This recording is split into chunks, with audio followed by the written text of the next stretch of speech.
ਮੋਦੀ ਖਾਨਾ ਦੇ ਵਿੱਚ ਹਰ ਲੋੜਵੰਦ ਨੂੰ ਉਸ ਦੀ ਜ਼ਰੂਰਤ ਦਾ ਸਮਾਨ ਮਿਲ ਜਾਂਦਾ ਹੈ। ਕੱਪੜਿਆਂ ਤੋਂ ਲੈ ਕੇ ਕਿਤਾਬਾਂ ਤੋਂ ਲੈ ਕੇ ਫਰਨੀਚਰ ਤੱਕ ਹਰ ਚੀਜ਼ ਸਿਰਫ 13 ਰੁਪਏ ਦੇ ਵਿੱਚ ਮਿਲ ਜਾਂਦੀ ਹੈ। ਮਹਿੰਗਾਈ ਦੇ ਇਸ ਦੌਰ ਦੇ ਵਿੱਚ ਇਹ ਮੋਦੀ ਖਾਨਾ ਲੋੜਵੰਦ ਲੋਕਾਂ ਦੇ ਲਈ ਵੱਡੀ ਰਾਹਤ है। देखो जी, यहाँ से हमें अच्छा भी लगता है, बहुत टाइम से आ रहे हैं, तो यानी कि यहाँ पे 13 रुपए दा देते हैं। यानी कि किसी को इतना औखा नहीं होता। 13 रुपए में आजकल आता ही क्या है।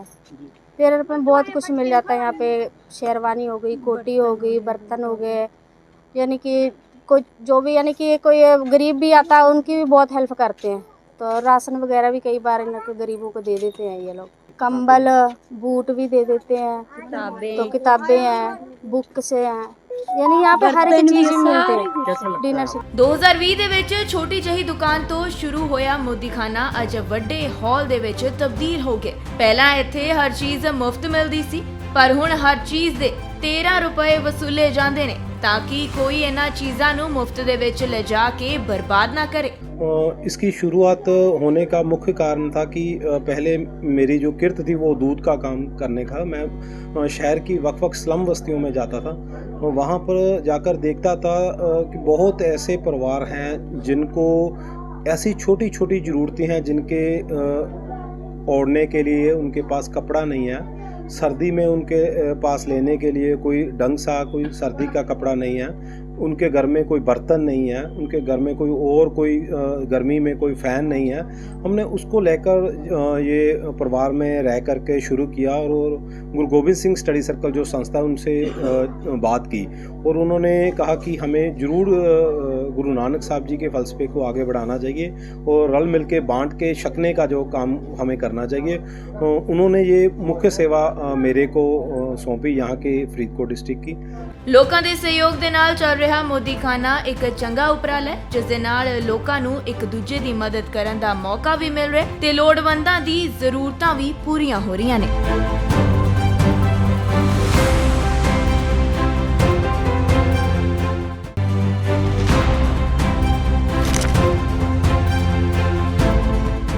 ਨਾਨਕ ਮੋਦੀ ਖਾਨਾ ਦੇ ਵਿੱਚ ਹਰ ਲੋੜਵੰਦ ਨੂੰ ਉਸ ਦੀ ਜ਼ਰੂਰਤ ਦਾ ਸਮਾਨ ਮਿਲ ਜਾਂਦਾ ਹੈ। ਕੱਪੜਿਆਂ ਤੋਂ ਲੈ ਕੇ ਕਿਤਾਬਾਂ ਤੋਂ ਲੈ ਕੇ ਫਰਨੀਚਰ ਤੱਕ ਹਰ ਚੀਜ਼ ਸਿਰਫ 13 ਰੁਪਏ ਦੇ ਵਿੱਚ ਮਿਲ ਜਾਂਦੀ ਹੈ। ਮਹਿੰਗਾਈ ਦੇ ਇਸ ਦੌਰ ਦੇ ਵਿੱਚ ਇਹ ਮੋਦੀ ਖਾਨਾ ਲੋੜਵੰਦ ਲੋਕਾਂ ਦੇ ਲਈ ਵੱਡੀ ਰਾਹਤ है। देखो जी, यहाँ से हमें अच्छा भी लगता है, बहुत टाइम से आ रहे हैं, तो यानी कि यहाँ पे 13 रुपए दा देते हैं। यानी कि किसी को इतना औखा नहीं होता। 13 रुपए में आजकल आता ही क्या है। 13 रुपए में बहुत कुछ मिल जाता है। यहाँ पे शेरवानी हो गई, कोटी हो गई, बर्तन हो गए, यानी कि कोई जो भी यानी कि कोई गरीब भी आता है उनकी भी बहुत हेल्प करते हैं।